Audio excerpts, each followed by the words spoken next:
Don't bring my name up, no neck. I'm not the topic of your conversation today. You are Locked On Fantasy Basketball, your daily podcast on fantasy basketball. Part of the Locked On Podcast Network. Your team every day.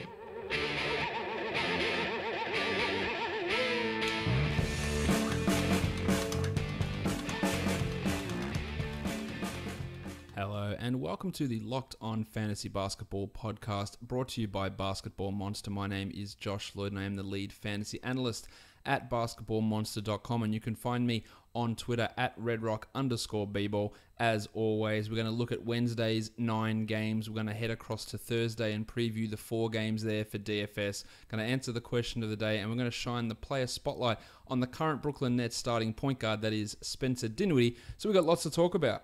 Let's get to it. All right, Mr. Bolton, we will get stuck straight into it. The monstrous line of the night, no surprise, goes to Andre Drummond of the Detroit Pistons. 30 points for Drummo, 24 rebounds, 4 assists, 3 steals, 6 blocks, 11 of 17 from the field, and 8 of 12 from the free throw line.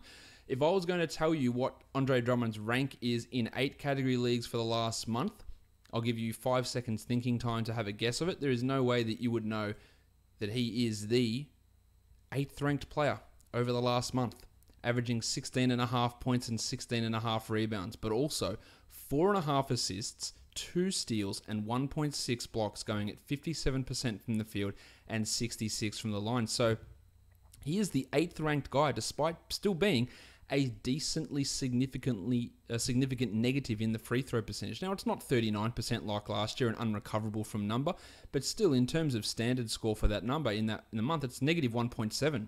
It's not an easy category to recover from. You compare it, you go up against a Dwight Howard, a DeAndre Jordan, and you win that category with Drummond. But against most other teams, you'll still struggle there.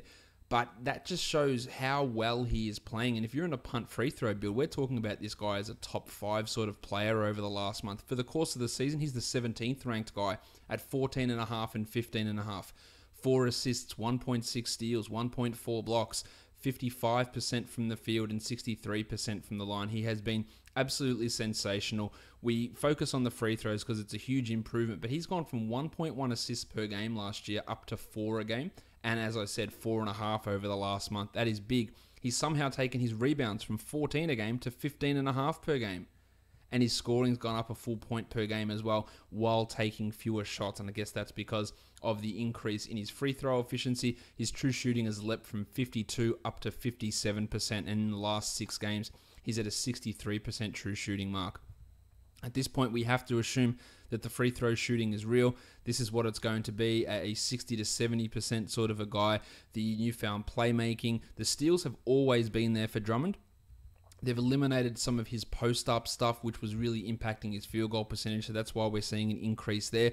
And he's going back to being that beast we all thought he could be 2 to 3 seasons ago. Really great stuff from Andre Drummond. These numbers are great. We're seeing him stay on the court a lot longer. He played only 29.7 minutes per game last year. He's already at over 33 this year due to that septum surgery. It has been an absolute renaissance from Drummond. I had some decently high hopes for him heading into the season. Nothing to do with the free throw shooting. I had no idea that was going to change, and I had no idea that the assists were going to come up. But what I thought is they would reduce some of the post-ups and increase his field goal percentage efficiency, and I thought that he'd be able to play more minutes per game after that surgery. That stuff's come true. He's just added on a whole bunch of extra cherries on top to give you this really, really beastly fantasy guy, which is it's great if you're able to draft him because you're able to get him pretty bloody late.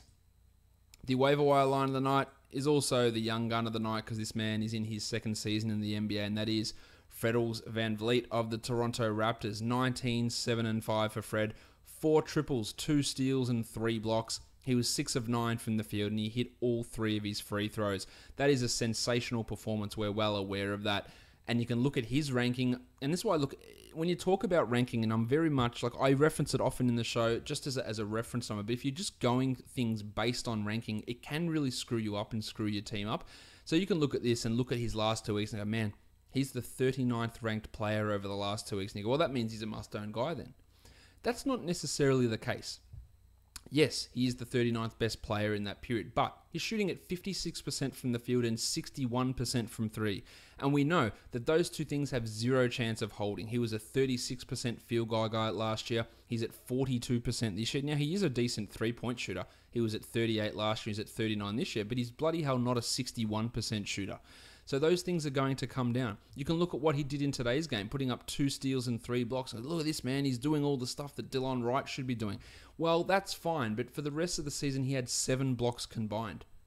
So it is just one of those RC lines. Now, I like what Federals can do. He can have these offensive explosions, but going for 19, 7, 5, 2, 3 is just an extraordinary performance that he's not going to be able to come really anywhere near to being able to reproduce at any point. It's not like he got big run, and that's one of the main things. Like if he started playing 29 minutes, I go, shit, what's going on here? Why is he playing so many minutes? No, just the same, 19. He just added these weird defensive numbers. He hit his shots at an extraordinarily high rate, which he has been doing over these last couple of weeks, which has really bumped his numbers up. And yeah, that makes him an interesting source of threes for the short term, as he's averaging 2.8 over the last 5 games. That's nice. 14 points, also nice. But they're not things that we can rely upon. We can't rely upon that level of efficiency, which has been his number 2 category over those 2 weeks. Threes at number 1 and field goal percentage at number 2. We're not relying upon that. I like what Van Vliet can do as a third string point guard. I think if he went to the Suns, he'd probably be an upgrade, or he'd definitely be an upgrade over, say, Isaiah Cannon or Tyler Ulis. I could see that being the case. But he's not a guy that you look at, you know what, he is our point guard of the future, or anything along those lines. He is already 24 years of age, so he's not a young guy in his second year. He's been around a little bit, coming out of college a little bit later. So he's not like this super young guy that's taking these steps forward. And he has looked better, and he has been improved this season. And him and Delon Wright were one of the reasons why Corey Joseph was considered expendable by this Raptors team. But if we're just looking at it and going, well, 39th over the last 2 weeks, let's go grab Van Vliet, you're going to be getting him on the downswing of a crest as that shooting drops back off, as the 61% from threes doesn't hold up, as the 3 blocks in a game doesn't ever happen again in his career. Those things will drop off. But brilliant sort of performances in this last time. He's a 16-team league guy. I feel okay about having him there just to get you some threes, get a steal, get 3 assists. That's valuable. And there's 14-team stream ability there for Freddles. But realistically, we're not considering him as a 12-team guy, despite the level of production that he did have in this game, which was undoubtedly good.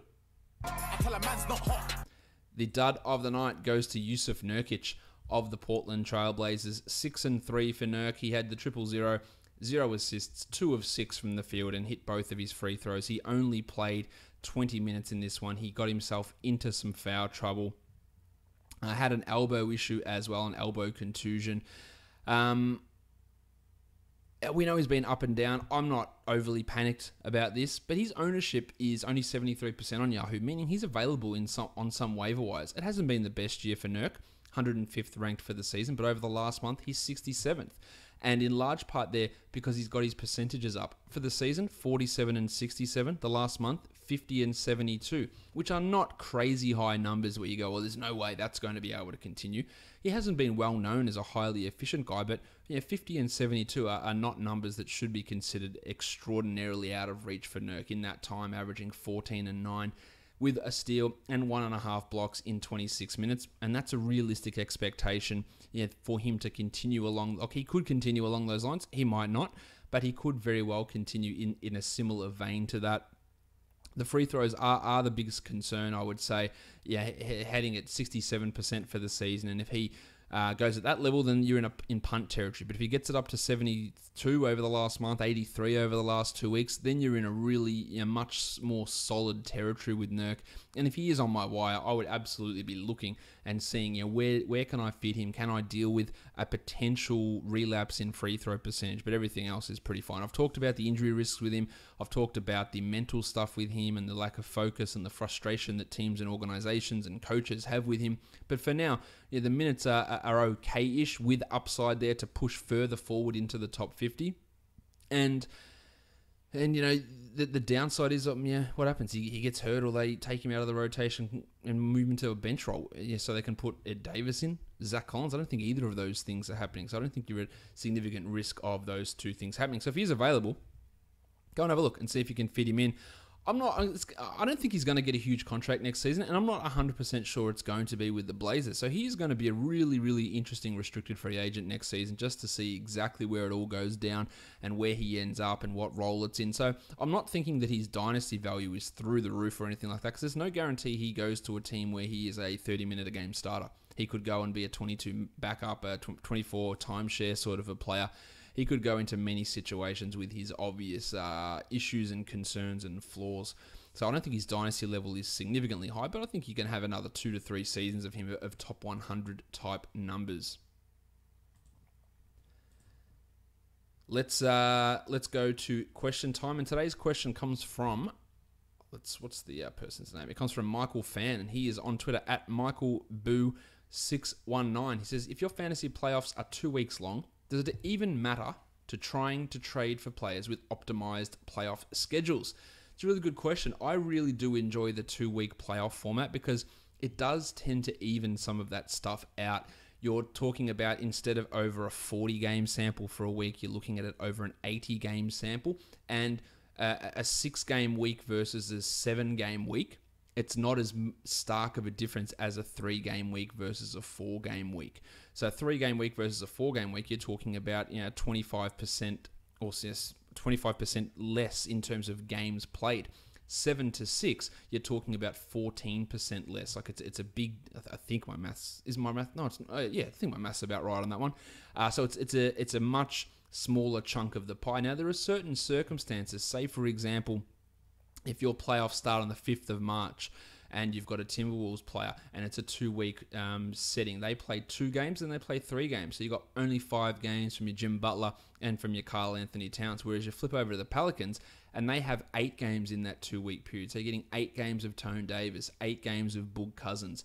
And that 3-game difference is obviously much larger there. You're talking about 30-40% difference there. And that can be an issue. But a lot of the times, the teams that play 3 games one week, they play 4 the next. And it does tend to even out more. There are still, again, if you've got those teams with those really small schedules, so in a 2-game week, in a two-week playoff, if they're playing 5 games or if they're playing 6 games, and then you're comparing it to guys who have got 8 games there, then yes, there might be some value there, but it's not as much as 3 games versus 4 games. Like how's that going to impact me? The impact is not as large. And that's one of the reasons why having those 2-week playoffs tends to favor the better team most of the time, especially if you've got a games limit introduced in there as well or streaming acquisitions, and you can really, it helps the better team win the majority of the time. But it's not saying that trading for high playoff games guys isn't a good idea, because it still can be under certain circumstances.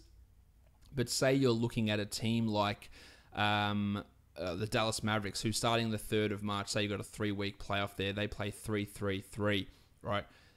Which is not ideal. 3-3-3 there compared to the the Rockets there, who have got 4-4-4. Which that's a big difference there. So 1 game a week versus from a Mavericks guy versus a Rockets guy. Trevor Ariza versus Dennis Smith, 3 extra games over 3 weeks. Can be interesting. But if it's a 2-week playoff matchup, then you're talking 6 games for Smith and 7 games for Ariza, and it's just 1 game difference over a matchup, and it is more a more manageable.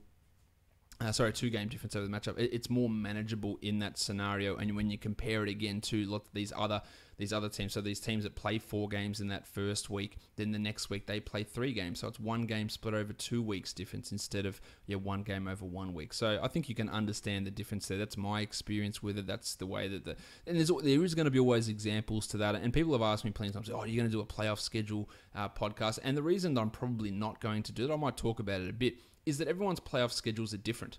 You have 2-week playoffs. You have 1-week playoffs. You have playoffs that start on the 26th of February, some that start on the 3rd of March, some that start on the 12th of March, some that start on the 19th of March, some that go to the end of the season, some that go to the 1st of April, some that go to the 26th of March. So I'd be covering things in many different ways And you can always check this out on Basketball Monster on the schedule grid and go through the weekly projections and stuff like that to work it out. But there's no one set playoff type thing. You need to do some of that research yourself, because I can't go through every single permutation of when playoffs are. Because again, Yahoo Standard and ESPN Standard are different.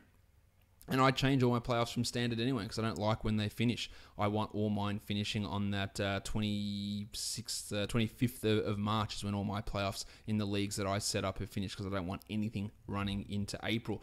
But thank you for that question, Michael. It is a good one. Let's move on now and talk about these games in more detail. There were 9 of them on which day was it? The Wednesday. That's it. Always get my days mixed up, you know that. The first game we're going to look at, the Phoenix Suns and the Indiana Pacers. Just smashing. It was really a day of smashings in the NBA. We had no Alex Len for Phoenix, so Greggy Munro, he was able to play once more.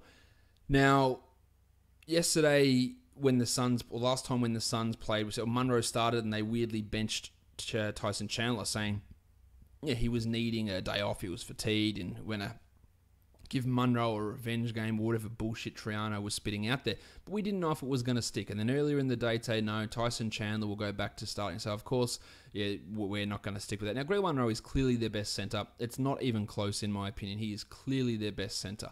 But that doesn't mean that they're going to play him. But if you added him with that knowledge that it might not work out, you got a second game there. And let's just see what happens in the next one. Let's see if Alex Len's Achilles problem persists.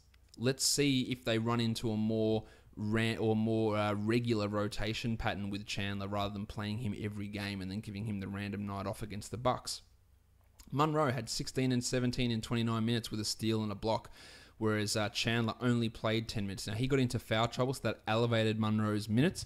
And actually, I'm talking about Greg Munro. I haven't even done this. As Greg runs in, we realise this could get dangerous. Yeah, pretty dangerous indeed. So look, just hold him. I don't have massive faith in it. As everyone's, he's going to get traded, he's going to get bought out. I'm not. Again, I think that there is a less than 50% chance of those things happening. I think through a trade, there's almost 0% chance of Greg Munro getting traded anywhere at this point.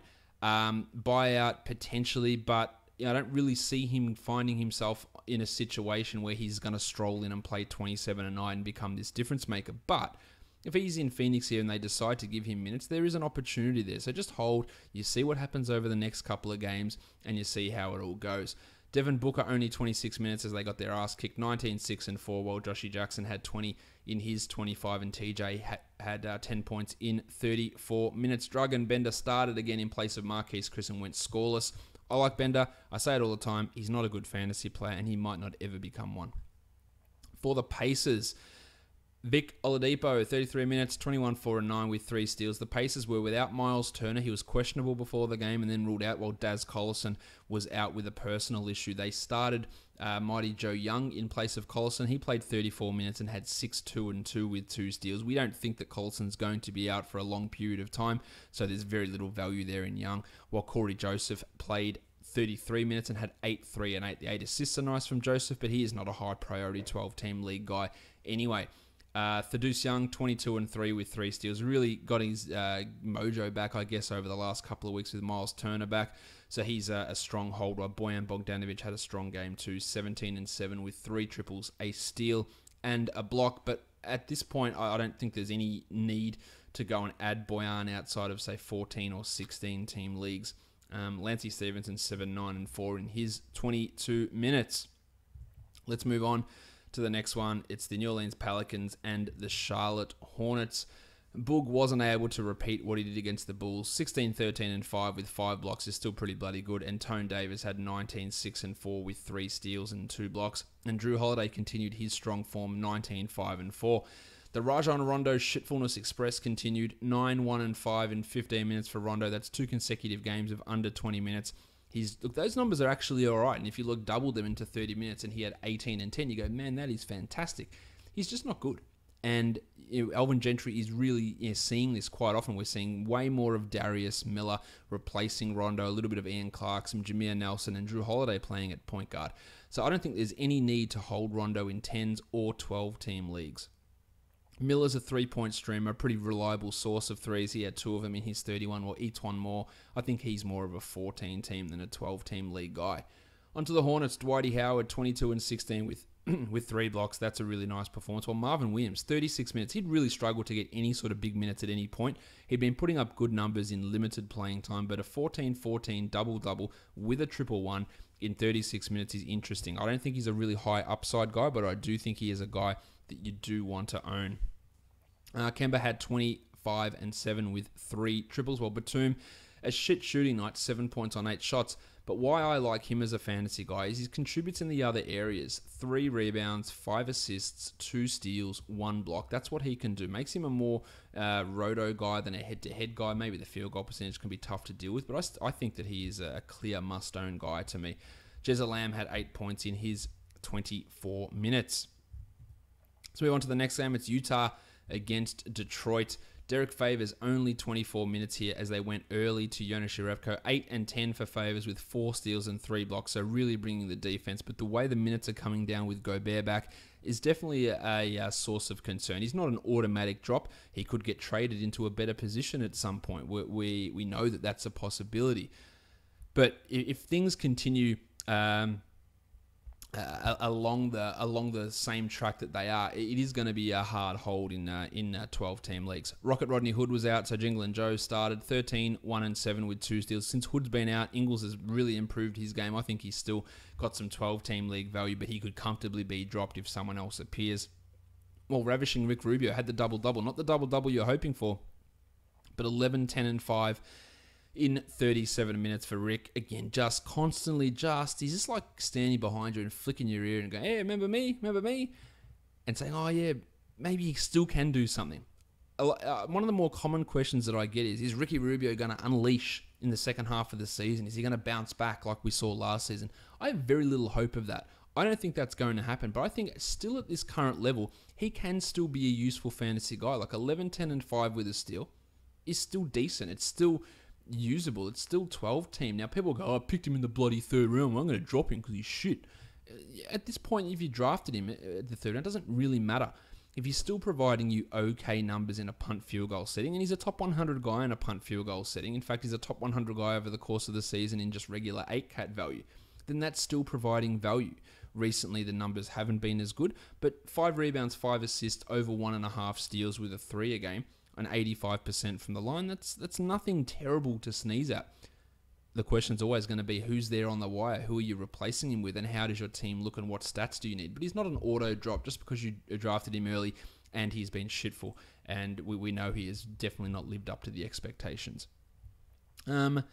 Gobert 15 and 8 with 4 blocks, while the Don Mitchell had 15, 4 and 5, 2 steals and a block. The efficiency for Don is struggling. He was 1 of 6 from 3. He was just 6 of 21 from the field, and that was something that really bothered him at the start of the season. Went through this weird stretch where he was hitting pretty much every shot that he took, and it is starting to drop off again, and that's going to cause some problems with his rank. He is the 38th guy over the last month on 45% shooting. I have said plenty of times that I do think that he has got top 10 potential at some point. He's nudging up towards averaging 20 points per game already this season. He could be a 25, 4 and 5.5 guy with 2 steals per game and 2.5 to 3 triples. I think that is an optimistic ceiling.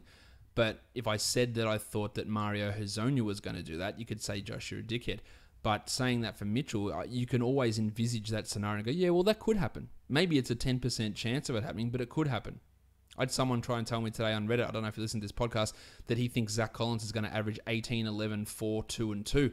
And I said, look, literally 0 people have ever done that in the history of NBA. And he said, well, if anyone's going to do it, Zach Collins would. Now, to me, that's a little bit delusional. I don't think Zach Collins, maybe it was Zach, so shout out to you, Zach, if that was you jumping onto the Reddit AMA today. But if I'm saying that Mitchell can go 25, 4 and 5.5 or whatever I said with 2 steals, I don't think that's an outrageous statement to make.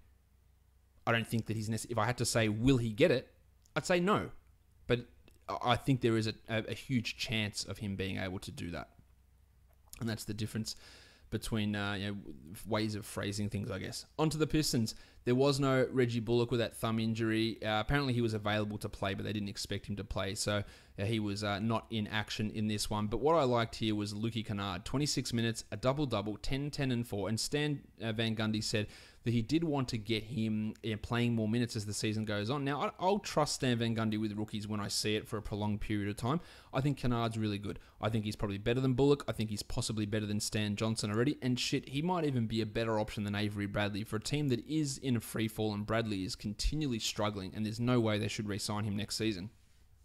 Giving Kennard 30 minutes a night would be beneficial. I just think there's no chance that that's going to happen. I've talked at length on this show, maybe not at length because I haven't spotlighted him, but I have talked about Kennard, how I do like his fantasy game. I like his all-roundedness, and this is what you see here. 10 boards, 4 assists. He's not JJ Redick. He's not your white shooter. He can handle the ball. He can distribute. He can get up for the boards. He can play defense. He can do quite a lot of things, and I think he's got a pretty high ceiling at some point.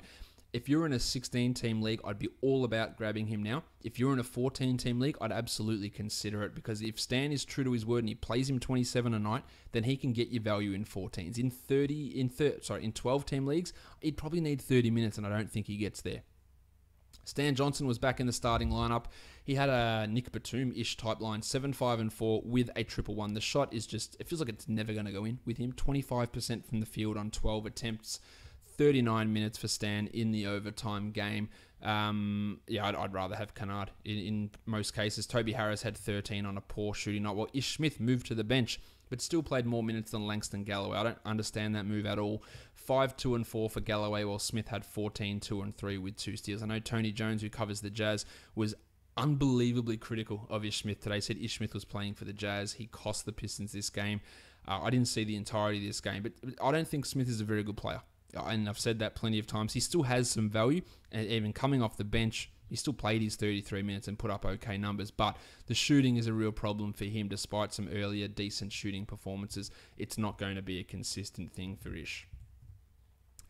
The Chicago Bulls and the Philadelphia 76ers, another blowout. So who else is going to thrive in blowout time? And that is Punch Bob Shipbloke, the biggest flat track bully in the NBA. 22 and 11 in 25 minutes for Portis with 3 steals, efficient shooting. We have seen him do this nearly every time you look at a big game from Portis. It's in a game that the margin is 15 to 30 points. That's pretty much the only time that he does that. Now, of course, if Nick Mirotic gets traded, there is an opportunity for him to get 25 minutes on the regular, assuming someone doesn't come back that plays that same position and is better than him, which is always a possibility.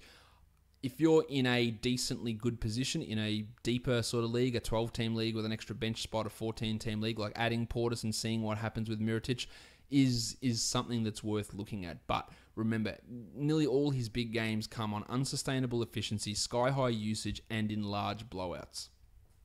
Zach LaVine, big game from him, 21, 7, and 3. 3 triples, 3 assists, 1 steal. He's still absolutely horrendous on defense, but in terms of his fantasy value, it's looking really good. Now, it's a huge usage rate and high efficiency. As his minutes push up, I imagine his usage does come down. He won't sustain a 33% usage rate the rest of the way. So you can look at, 21 and 9, 24 minutes. That means he's going to average 30 the rest of the way. I don't look at it that way, because I do think that as the minutes push, the usage will dip and you'll have some efficiency things that change there also. But he's going to have fairly consistent top 100 value.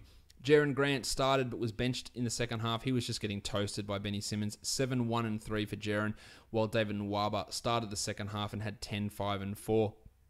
I don't think that that's anything to be reading too much into. You're not going to have to match up against Benny Simmons all that often. So Grant, as long as Chris Dunn is out, should play more than 25 minutes, maybe 29 to 30, and be an okay 12-team league streamer. Denzel the Hammer Valentine, only 24 minutes in this game, while Justin Holiday was fairly putrid. 5 points in his 26 minutes, and the shot jacking, shot missing Justin Holiday was back 2 of 11 from the field. Again, I don't find him a super strong hold in 12s. The Sixers, Ben Simmons, 19, 17, 14. That is a huge triple-double. Had 2 blocks as well. Went 7 of 10 from the line. He almost had a bloody double-double in the first quarter. he was putting up numbers like crazy. They said they were going to play him big minutes because Timothy John McConnell was out. They played him big minutes. He came through on Australian Heritage Night there in Philadelphia. Šarić was also great, 21 and 10 with 4 triples and a steal. His efficiency recently is through the roof, and he was at 67% here and 80% from 3 numbers, which of course won't sustain. Well, Bob Cove, 16, 4 and 5, 4 triples, 1 steal, 2 blocks. Big numbers from Covington. He'd been going through a slump. This is why you hold him. He is a streaky guy, but when things are cracking, they're cracking in a pretty big way. Embiid had 22 and 5, while Timothé Luwawu-Cabarrot started in place of Jared Bayless, who's starting in place of JJ Redick. 12 points, all from 3, with 3 rebounds, 2 assists and a steal, but he is far from a high priority sort of a guy. Justin Anderson was all right in his 21 minutes. I still like Justin Anderson. I still think he can be a useful fantasy player, but finding a role on this Sixers team is going to be a tough. If for some reason he gets moved to another team and there's an opportunity, he would be someone who I would have a decent level of interest in. The next game, the Toronto Raptors and the Atlanta Hawks. Valanciunas plays well against the Hawks all the time. 24 minutes, 16 and 13, a steal and 3 blocks. Production is not his issue. It's getting on the court, and we have absolutely no idea how his playing time is going to roll on a game-to-game basis. I thought that he'd be in for a decent one here against the Hawks, and that's how it turned out. So that's good news. Clearly, Serge Ibaka only 24 minutes, 12, 3 and 2, because again, just another huge ass-kicking. OG Anunoby, the Jedi, 10 and 5 with 2 triples, hit some threes finally, and got a block. It's almost like a miracle for Anunoby. While DeRozan and Lowry both under 30 minutes because they just did not have to play any further. So there's really very little to read into with this game. My boy Jakob Poeltl had some decent performance, or had a decent performance, 6 and 5 with a steal and 2 blocks in his 18 minutes. On to the Hawks, the Baptist. Here we go. 13 and 16 for Johnny, 26 minutes, 4 blocks, and wasn't even that efficient. He was only at 39% from the field. He was his usual 55 to 60%. We're talking about a potential 20 and 16 game with 4 blocks in under 30 minutes.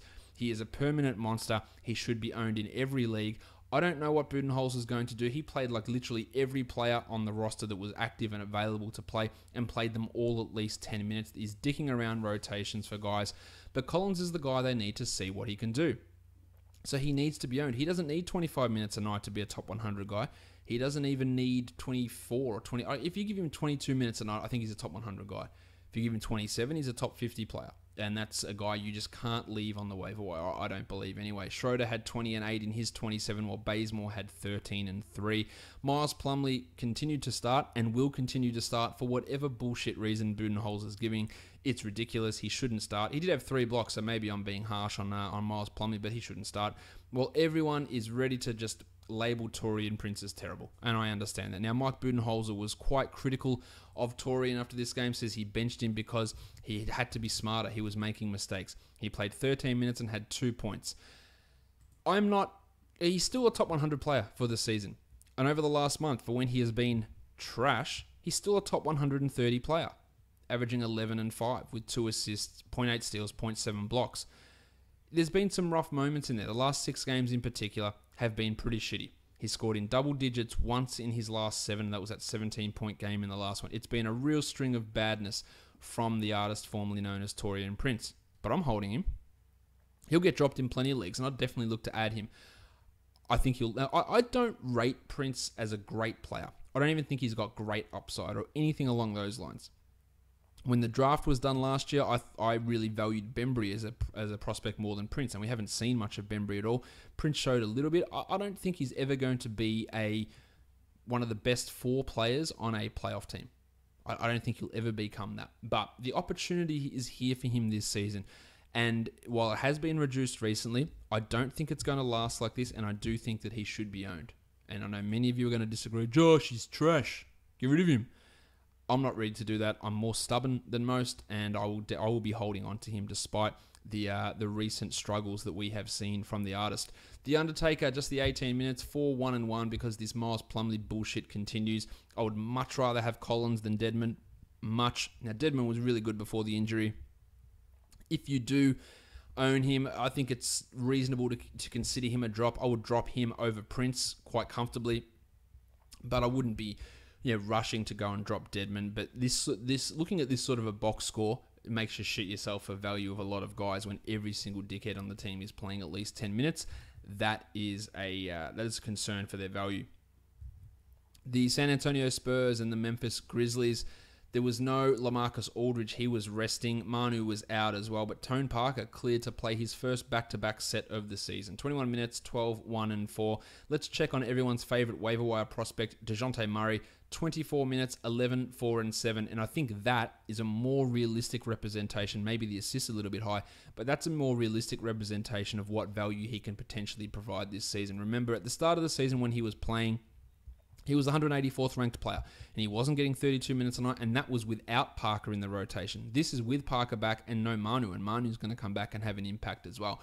So he's not going to be rolling out there for 30 a night. He's not going to be rolling out there and getting 7 steals a night. But he's a guy that you grab, and he's a guy that you just see what happens and see how it goes. But if he settles into a role where he averages 9 points, 5 rebounds, 3.5 assists with 1.5 steals, don't be stunned. And that's okay in certain situations, but it's not great. It's not must-own. But you grab him, you get the opportunity, you've seen the flashes, and you see how it develops. Davis Bertans had a 1-1 and 11, 4, and 3, replacing Aldridge, while Pau Gasol came back, played 33 minutes against his brother, and had 14, 15, and 9. That is huge from Gasol. He has been an absolute monster this season, way better than anything I could have anticipated from him. Kyle Anderson, 5 and 3, so piss poor in the points, but 4 steals, 2 blocks. That's where the value that's what value he brings is in those categories. And he is a guy that does have value, and he should probably owned in most 12-team leagues. But we know there's a definite end to it. We just don't know where that end is, and that end is of course when Kawhi Leonard returns. Onto the Grizzlies. I don't know what to talk about. No Jarrell Martin, no Jim Ennis, no Chandler Parsons, no Tyreek Evans, no JaMychal Green. So the rotation's just all over the place. Andy Harrison started at point guard.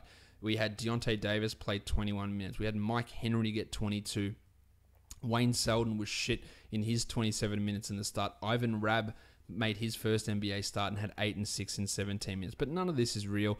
We're talking 6 rotation guys that are out, not including Mike Conley. That's how jacked up this entire rotation is. None of these injuries, apart from, say, Parsons, looks overly serious. We know his knees. Ennis should be back soon. Martin, Tyreek, JaMychal. These guys should be back pretty soon. But it's just a complete shit show. There's nothing to really benefit from unless you're in a 20-team league and you want to grab Andy Harrison, or you want to take a flyer on Mike Henry. And Dylan Brooks isn't becoming a 12-team league guy. Kobe Simmons isn't. Mario Chalmers isn't. Ivan Rabb isn't. And Gasol only played the 30 minutes. Still was all right, but this is what happens when your team is just a piecemeal piece of shit, which is what the Grizzlies' current rotation was, mainly because of injuries, of course. The Rockets and the Mavericks, that's 2 games with Gerald Green not in the rotation. Yes, he played 4 minutes, but he played the final 4 minutes of the game when the Rockets were up by 20. He is not a part of the rotation, so if you own him, he's done. Move on. I'd rather have Andy Harrison at this point. Jimmy Harden, 26, 5, and 13. Really good. While Clint Capella was awesome in 33 minutes. 16 and 13. 2 steals and 2 blocks. Interestingly, Tariq Black replaced Nene as the backup center. Don't know if that will be an ongoing thing, but it is what happened here. 20 minutes for PJ Tucker. 22 for Mar Mute. While Chrissy Paul had 12, 7, and 4. Far from his best game. And Trevor Ariza, I knew he wasn't going to be as bad as that last one. I didn't think he'd drop 23 with 5 triples, but a nice bounce back performance from Ariza. While Ryan Anderson, this is just who he is now. Accept it. The Mavericks, Wesley Matthews, 29 and 4, 5 assists, 2 steals, 1 block, 7 triples. He was always in line for a big game here. I didn't expect it to this level, but it was always a good spot. And Yogi Ferrell went well as well. 19, 4, and 4 with 4 triples in 32 minutes. Doesn't matter that he's coming off the bench. He's still getting those 30-plus starter minutes. Dennis Smith, 11, 2, and 6. A poor shooting night from Smitty, but still some good numbers, while the pencil had 10 and 5. Wasn't his greatest performance there.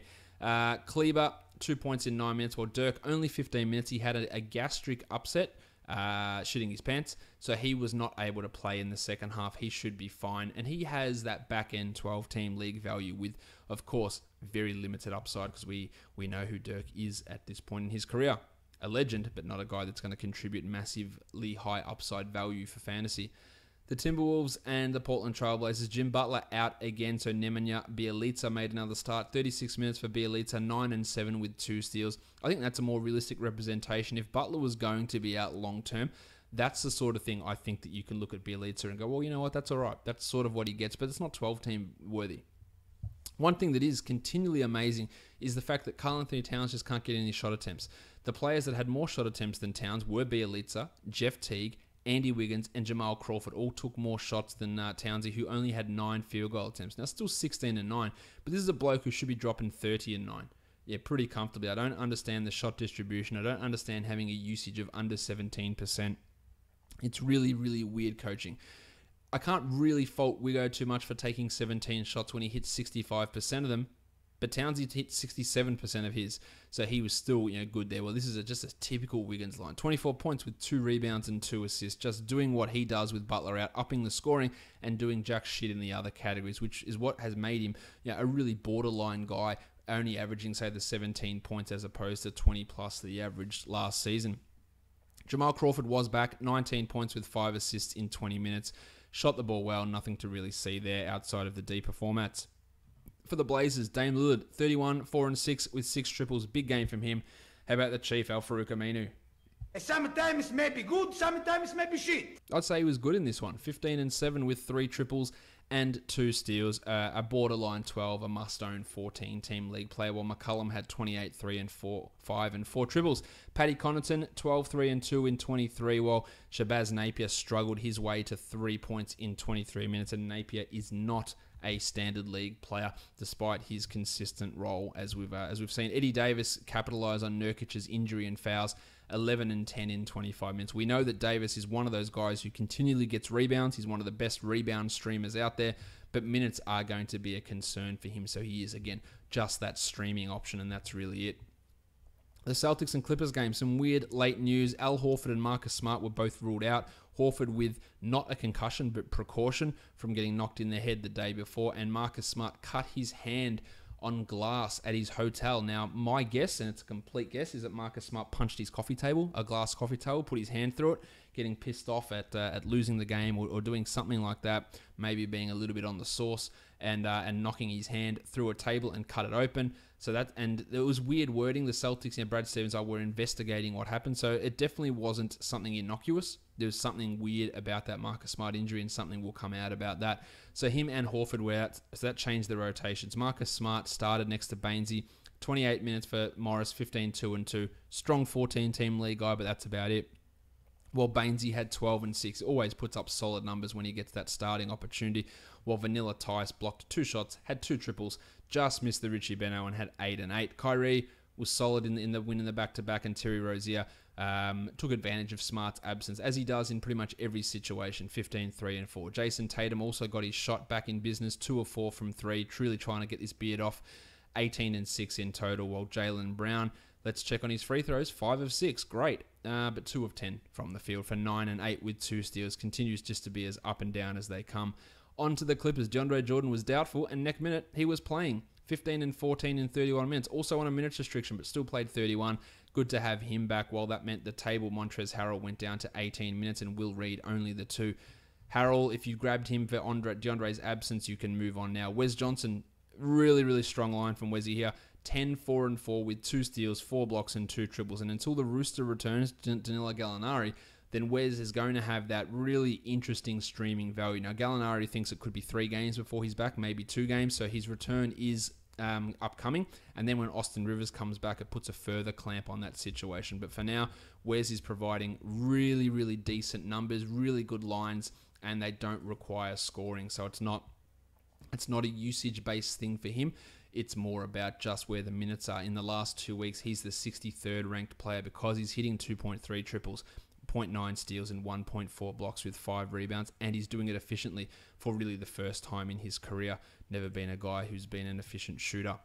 Lou Williams, 20 points with 7 assists and a triple one. Blakey Griffin had 23, 5 and 3. And Ty Wallace, the list manager, 13 and 2 in 34 for Ty. Continues to play well, but of course the Roosters' return is going to significantly impact him as well. He'll move from a 30-plus minute a game guy down to a 20-minute a game guy, and then CJ Williams' return could further complicate that, along with Austin Rivers. So it's been a nice little run for your 14-team leagues, maybe some deeper 12s, but it's going to end, and it's going to end pretty abruptly, I believe.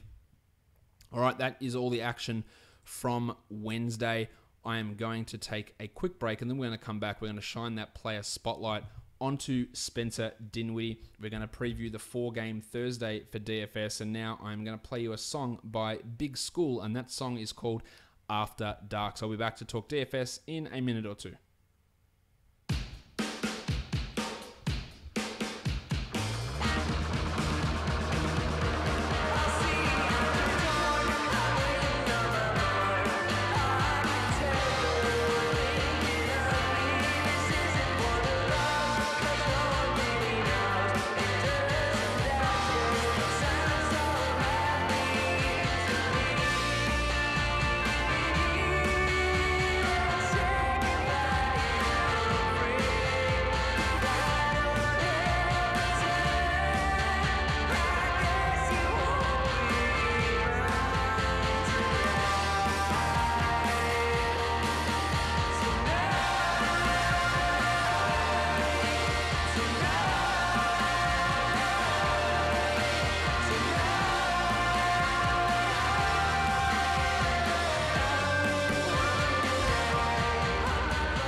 Let's shine that player spotlight and let's head up to Brooklyn and look at Spencer Dinwiddie, a very commonly requested player for the player spotlight. Dinwiddie, a player who was selected in the second round, pick 38 back in 2014. He was rehabbing a torn ACL he suffered at Colorado. He's a tall point guard. I think he's about 6'6". And he was a guy that at the time of the draft, I remember me and Kyle McEwen doing a podcast, or maybe after the draft talking. Maybe no, actually, you know what it was? I think it was the Pistons season preview back for that season. And we were talking about Dinwiddie and saying that he had a comfortable top 1 mustache in the NBA. Really enjoyed his mustache. And we liked the way that he played. We just hoped that he could get back. And since then, he's been cut by the Pistons. He went to the Bulls and they inexplicably cut him. And then he signed on with Brooklyn. Now, he showed a couple of flashes last season when Lin was down and he was sharing that time with Isaiah Whitehead. It never made sense why they shared time because to me, Dinwiddie was always the clear better player. But that was the way Kenny Atkinson was running things. But he's taken a big step forward this season. He's the 83rd ranked player in fantasy this year, Spencer, in only 28 minutes, averaging 13.5, 3.5, and 6.5 with 2 triples and 0.7 steals. But it's the shooting percentages which keep him down. Under 40% from the season, he's at 39.9, 81 from the line, and 34% from 3 for a below average true shooting percentage. Also, the lack of steals is a concern for his overall value. So he's not a guy where I look at him and go, there's a really significantly high ceiling for Spencer. Of course, the return of D'Angelo Russell, it's going to have some sort of an impact on him. Now, what that impact is, we don't know. They say they're going to play them together. They also have Karis LeVert around there. They've got the blue swimmer, Alan Crabb. So there's 4 guys to fit into those minutes unless they move on from a guy, say, like Damari Carroll, and they push Crabb up to the 3. Someone's going to have to lose some playing time as Russell moves from his 15-minute limit up to 20, up to 25, up to 28. And I still comfortably believe that Russell is the better prospect and probably the better player. Dinwiddie is about to turn 25 in a couple of months' time, so he's quite a bit older, 4 or 5 years older than what Russell is, and we're just seeing these flashes from him now. But he's been impressive. He's been super clutch. He's hit game-winning shots. He's got a PER of 17. He's taken his box score plus-minus into the positive. His advanced numbers, they all look really strong. And his on-off stuff in his time in Brooklyn has been great. +3 last year, but +8.1 this season. These are big changes for Dinwiddie. He looks more self-assured on the court. We talked about the game winners, but what he has done this season is he is driving to the rim a lot more. Last season, of his shots at the rim, 27% of them were assisted. This year, 10%. So he is taking control. He is taking the ball, and he is getting himself to the rim. That is in the top 2% of all point guards in terms of assisted percentage at the rim. So he is one of those guys creating those shots there, more than nearly everyone else in the NBA, which is, I guess, something that not many people would necessarily think. Now, his finishing could probably be a little bit better. He's only in the 61st percentile there at finishing at the rim. But what he also needs to do is he needs to improve his shot accuracy in general. 31% only on mid-range jumpers, which is not good. 35% from 3 is fine, but only 35% on corner 3. So shooting is a concern. His playmaking, his courage, his driving, his passing, all that stuff has been much improved this season. But where does it go from here? Like, what opportunity does he have? He's on a great contract. He's got one more year at just above league minimum for the Nets. and he fits in beautifully as a 22-minute backup point guard who can play alongside D'Angelo Russell, which might push him to 25 to 26. But I think if he has another couple of strong games here, and you're in a long-term dynasty league, I would explore it. I would try and see what you can get, because it has the feeling of a this is as good as it gets type situation. And sometimes I think that, and that's not always the case. But a lot of the time, like I thought that with Jordan Clarkson at the end of his rookie season, like it just doesn't get any better than what we're seeing in this stretch here. You know, Timothé Luwawu-Cabarrot, I had that thought with him at the end of last season when he had that strong run in big minutes. I just get a little bit of that feeling here with Spencer. He needs to really improve that shooting to be able to force himself into a large role. The other things that have come along, but he does need to get that shooting at a much, much higher level. The mid-range stuff, his three-point shooting, everything about his shooting needs to be better. I like him. I think he's a really good player. He's been fantastic for Brooklyn. I think he'd make an excellent, probably top 5 backup point guard. But if you put him as a starting point guard, he's probably bottom 5, bottom 3, really across the NBA, and not someone who has got significant room to grow and to become a superstar playoff type point guard or anything like that. But in terms of backups, like really, really excellent.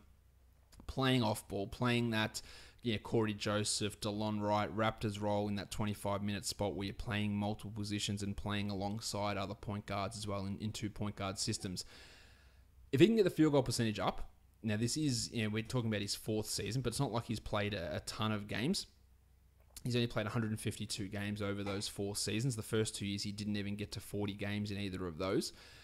If he can start pushing forward and getting that shooting percentage up, that would obviously help his value. It would increase his scoring, it would increase his efficiency numbers, and that would help his fantasy value. But I think he probably tops out at best in another really perfect situation as a top 50 guy at best, and I think the chances of him getting to that are probably pretty low, and he could easily squeeze out maybe one more year of top 100 value. I just don't. I love what he's done. I know his real plus minus is through the roof over on ESPN this season, but in terms of fantasy, in terms of opportunity, in terms of what it means for him, I think he's that guy that hovers around that 20 to 130. So maybe he's like a Daz Collison sort of a player, that sort of a guy who's solid enough, but when you're on a team where there is someone else there like Russell who they want to really push forward in an injury-depleted 3rd season, then that does put somewhat of a cap on Dinwiddie, and it's going to be really interesting to see how that all pans out when Russell's minutes go back up in the coming weeks and months. Let's talk perfect DFS lineups. We'll go across to FanDuel first. Freddie VanVleet at 49.9. Kyrie had 42.1. Wes Matthews 48.3. Jimmy Harden 55.5. Bojan Bogdanovic 33.9. Wes Johnson 38.8. Punchbob Shiploke at 47.2. Benny Simmons 60.4. And Andre Drummond with an absolute monster 83.8. And that cost $59,800 for a grand total of 459 points. 0.9. I don't know why I said it like that. On DraftKings, Pat Mills 38.5. Rocket. I don't know why it says Rocket Rodney Hood, because it definitely isn't Rocket Rodney Hood. I don't know who that was supposed to be, so my apologies. Who that? That is really weird. I don't know what that is doing. There is that. Oh, that's not even the right. That's the wrong lineup. I don't know why that's come up there, so I do apologize for that. I will give you the graphic has come up incorrectly, but I will give you the perfect lineup. Just give me 1 sec. Apologies for that error. Fred VanVleet on DraftKings 47.25. Wes Matthews 50. Benny Simmons 66.75. Punchbob Shiploke 46.75. The Baptist had 42. Jim Harden had 58.75. Marvin Williams 36.5 and Andre Drummond 83 for a total of 431 points, and that cost $49,700 dues. We got 4 games on for Thursday. The first one of those we're going to look at is the Sacramento Kings and the Miami Heat. The Heat are favored by 10.5. The total is 200.5 points. De'Aaron Fox, he says he was going to be right to play against the Heat after missing the second half of the last game for the Kings. And as for the Kings resting players, well, this is what I think is going to happen. I think Garrett Temple sits this one out. I think Vince Carter sits this one out. I think Georgie Hill will play. I think Costa Koufos will play. And Zach Randolph missed the last game, apparently with a sore knee. I think that was bullshit. I think Randolph will actually be back in this one as well. So my guess would be Temple and Carter out. I also guess that they'll have a different starting lineup. I don't know what it will be, but I'm almost going to assure you that it's going to be a different starting lineup for the Kings. And as such, it's really hard to rely upon so many different things that this shit show ever sort of pulls off. Goran Dragic and Tyler Johnson are both probable for Miami, so that means they're likely to play. They both have some value. At point guard here on FanDuel, Tyler is at 5,600 and Dragic is at 7,200, the Iron Shoulder. Both of these guys have done really well against Sacramento in the past. Strong average. And I think both of these players, with a slight favoritism towards Johnson, are cash options and tournament options on FanDuel. As for De'Aaron Fox at 5,400 all season, if you're a point guard going up against the Heat, it's a struggle. So I think with him being just so, I guess, all over the place in general, you'd only want to use him in tournaments, and even then I wouldn't feel good about it. George Hill, no way. The Duke, Wayne Ellington, 4,900. I think he's worth a go here. Even with Tyler Johnson back, he'll still be getting 30-plus minutes because they'll pretty much eliminate Derek Jones Jr. from the rotation to get those 30 for the Duke, unless they decide to run Jones out there, which I don't think they will. And then you got Budrick Hield at 5,900. He has been a really consistent source of scoring, giving you about 27, 28 most nights. I'm totally okay with that on a 4-game slate. Bogdanovic, 5,500. Had been a little bit down the last couple of games with a 24 average over his last 5. I still feel pretty okay, especially considering his price has dropped by $1,000. I am back on board the Bogdanovic train. At small forward, Joshie Richardson is up to 6,700.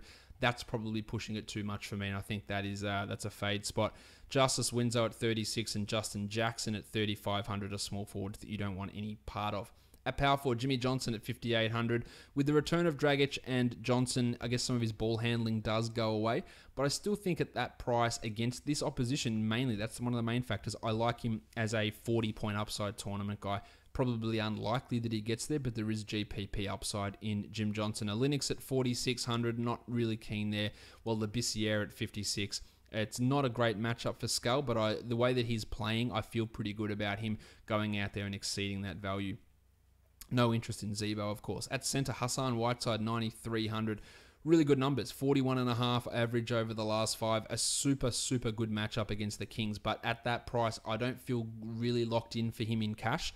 I think he can easily get you 40. But will he get me 46 or 47? I think that's probably the challenge there that leaves him as a tournament guy rather than being a cash play. Well, Willie Cauley-Stein at 7,500. I like that. He's been putting up some big numbers lately.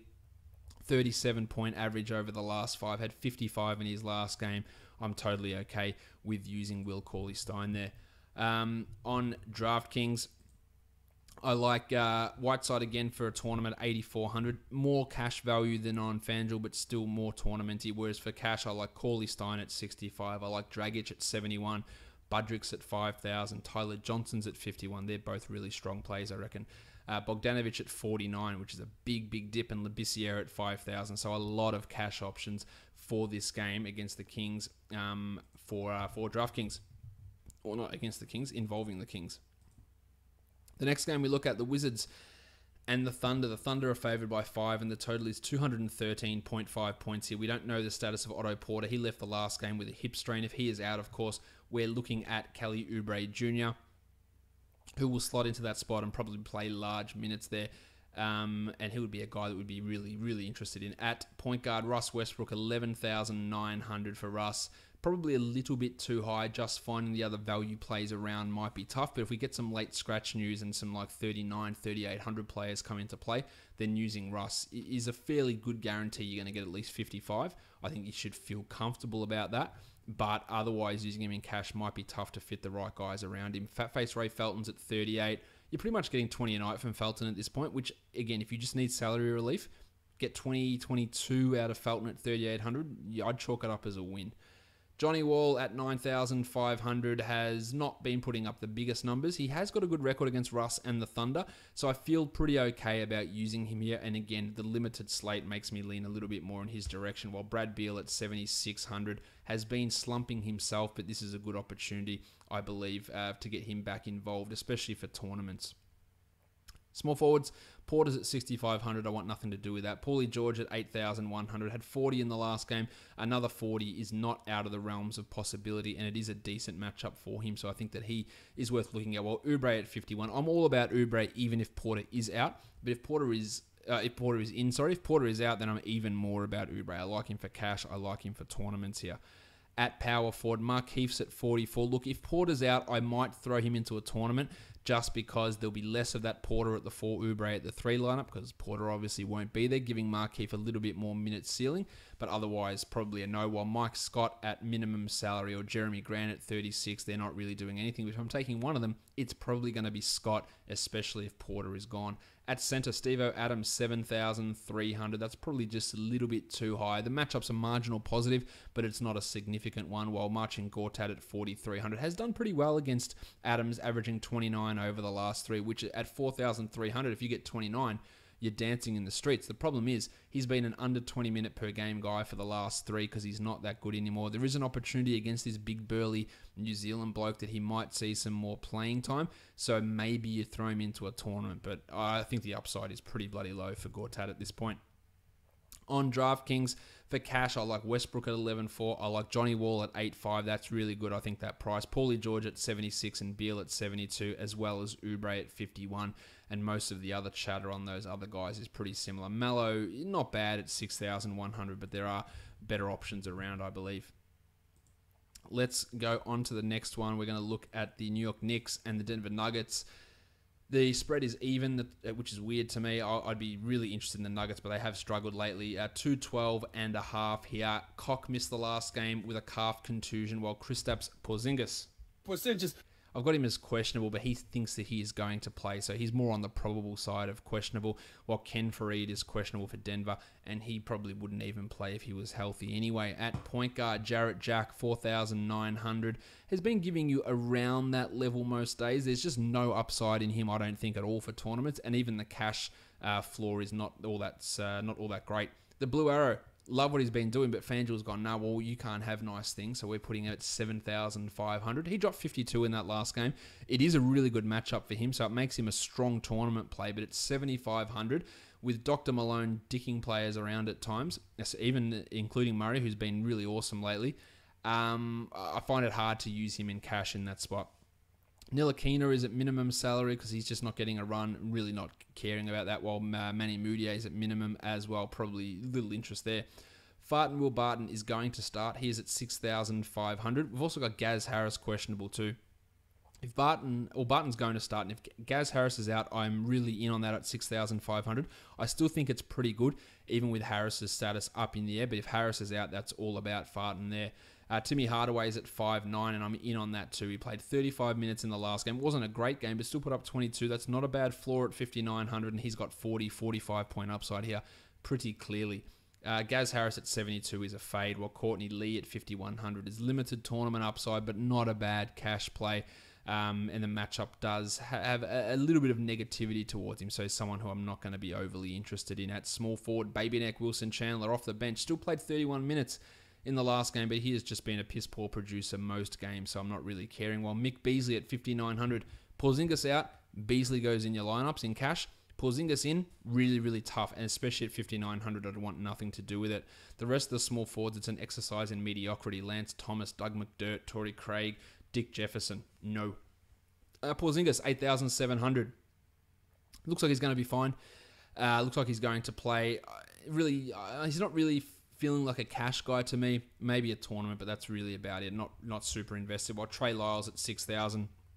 It looks like they could be going back to the the Plumlee Jokic front court, which is going to limit Lyles, so I'm not really interested in him. At center, Nick Jokic, 9,700. Love Jokic. I'm not sure that that's really a cashable sort of a line. I think we're talking about a 40-point night rather than a 50-point night for Jokic, which is not quite cutting it at 9,700, but he's got 60-point upside, so you have to look at him more. Enes Kanter at 6,200 with this uncertainty around O'Quinn. I think that Kanter can come in here comfortably and get 30 points. I actually think that you could use him in cash in this matchup, as weird as that might sound for Enes Kanter. On DraftKings, Jokic at 8,900, I think he's a good cash play there. Farton Will Barton at 58, the same story. The Blue Arrow at 67, not as egregiously poor as on DraftKings. I actually really like him on, like him on DraftKings, not on FanDuel. Timmy Hardaway at 6'3 is still strong, even though the price is higher. And Jarrett Jack at 46, I think he's got some sneaky cash value there, just because of the price lowering over on DraftKings and the different scoring system working in his favor. All right, let's go to the last game now of the night. It is the Timberwolves and the Warriors. We don't know if Jim Butler's going to play, and the Warriors have listed Klay Thompson as probable with a left glute contusion and Pat McCaw as questionable with a mid-back strain. We know that Jamal Crawford will be back. We just don't know of Jim Butler's status. Of course, if Butler's out, that opens up Nemanja Bjelica as a guy we can look at point guard. Jeff Teague at 6,000. My name is Jeff. If Butler is out, I would look at it. I would use it. If Butler is in, he's more of a tournament guy. I'd probably more fade him, but I think there is tournament value in Teague if Butler is out. Tyus Jones, Sean Livingston, no. But Steph Curry, 9,900. I feel like that is a really good cash option. He's going to get you 45, it feels like, almost every time, with comfortable 60 to 70 a point upside for tournaments. At shooting guard, Clay's at 66. I don't want anything to do with Clay. He just is not really hitting the DFS numbers this year. While Andy Wiggins at 65. Butler out, Wiggins in. Very similar to Mick Beasley in New York. At 6,500, if Jim is questionable and we don't know, you obviously restrict Wiggins to just being a tournament player. At small forward, Kevin Durant, 10,500. I would rather Steph than Durant, but Durant still obviously has value in it, even more so if Jimmy Butler is out. As for Butler himself at 9,000, I'd probably fade him coming off a knee injury. Not that Tom Thibodeau is going to reduce his minutes at all, just Butler might be a little bit creaky and a little bit rusty in that spot. Bjelica's at 4,500. Good game against, who was it, the last time they played? I don't remember. It didn't play quite as well this time against Portland, but he would be definitely an interest in a tournament rather than necessarily a cash play at that elevated price. At power forward, Draymond at 81. I really like Draymond for cash. Maybe not so much for tournaments, but I like him for cash there. While Taj at 56 is a strong cash play also. Gorgie Jennings had some decent performances against the Warriors before. If you think that maybe there's foul trouble or issues with Gibson and they play Jeng a little bit more, maybe he's a tournament guy. That wouldn't be the direction that I go with, though. And at center, of course, Towns at 9,000. Again, given the limited options that are out there, he is in play for cash, but it's not 100% his best situation. On to DraftKings, I like Curry, I like Durant. 10-4 for Curry, 9-9 for Durant. The prices are switched there, so Curry more expensive than Durant, but I like the way that it suits both of them here. And of course, we're still looking at Bjelica if Jim Butler is out and Wiggo and Jeffy T get more value in that situation as well. All right, let's now move on to those other sites for a quick rundown of some options there. On Yahoo for tournaments, Farton, Will Barton, Enes Kanter, De'Aaron Fox, Babyneck, Wilson Chandler. There's some tournament exclusive type guys. For cash, I like Fatface Ray Felton, and these other guys for tournaments and cash games. Oubre, Bogdan, Labissiere, Tyler Johnson, Budrick Hield, Paulie George, Hassan Whiteside, John Wall, and Nick Jokic. On Moneyball for tournaments, Westbrook, Jokic, Towns, Barton, Jim Johnson, Andy Wiggins. And for cash and tournaments, Oubre, Tyler Johnson, Budrick, Tim Hardaway, Kanter, Joshy Richardson, Jamal Murray, Draymond Green, Paul George, Hassan Whiteside, and Steph Curry. And on Draft Stars for tournaments, Porzingis, Adams, Jeff Teague are the tournament exclusive guys. And for both types, we're looking at Oubre, Labissiere, Bogdanovic, Allington, Tyler Johnson, Budrick, Joshy Richardson, Will Cauley-Stein, Whiteside, John Wall, Nick Jokic, and Steph Curry. If you are listening to this podcast on Apple Podcasts, go and leave a 5-star review. That would be a great way of supporting the show. And you can also find this show on Google Play, on Stitcher, on TuneIn, and on Spotify, and of course on YouTube, where you can subscribe, leave a thumbs up, and leave a comment below. Check out basketballmonster.com. Check out the rest of the Locked On Podcast Network at Locked On NBA Net on Twitter and LockedOnFantasyBasketball.com. We are done here, guys. Thank you so much for listening, everyone. See ya.